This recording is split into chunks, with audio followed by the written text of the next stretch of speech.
இன்றைக்கான தலைப்பு எங்களோடு கூட தங்கியிரும். Abide with us. எங்களோடு கூட தங்கியிரும். இதற்கான வசனம் லூக்கா 24ஆம் அதிகாரம் 29ஆம் வசனத்தில் அங்கே 2 சீஷர்கள் நடந்து சென்று போய்கொண்டிருக்கிறார்கள். அவர்கள் போகும்படியான கிராமத்திற்கு வழிபோகராக இயேசுவும் இருக்கிறார். அந்த எம்மாவூர் கிராமத்திற்கு போய்கொண்டு அந்த சீஷர்களோடு கூட இவரும் சேர்ந்து அவர்களோடு கூட பேசிக்கொண்டு கடந்து வருகிறார். இயேசு பேசிக்கொண்டிருக்கும்போது அவர்களுக்குள்ளாய் ஒரு அக்கினி பற்றி உள்ளத்திலே ஆத்மாவிலே எரிகிறதை அவர்கள் கண்டார்கள்.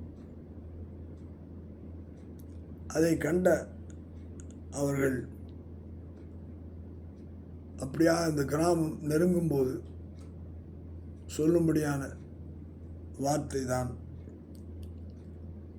இந்த வார்த்தை. அவர்கள் அவரை நோக்கி, நீங்கள் எங்களுடைய தங்கியிரும், சாயங்காலமாயிற்று, அப்பொழுது பொழுதும் போயிற்று என்று அவரை வருந்தி கேட்டுக்கொண்டார்கள். அப்பொழுது அவர் அவருடனே தங்கும்படி உள்ளே போனார். But they constrained him, saying, Abide with us, for it is toward evening, and the day is far spent.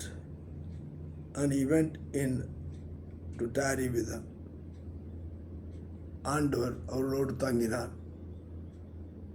அவரோடு நடந்த போதும் அவர்கள் மகிழ்ச்சியும் சந்தோஷமும் அடைந்தார்கள். அக்கினி அவர்களுக்குள்ளாக இருந்தது.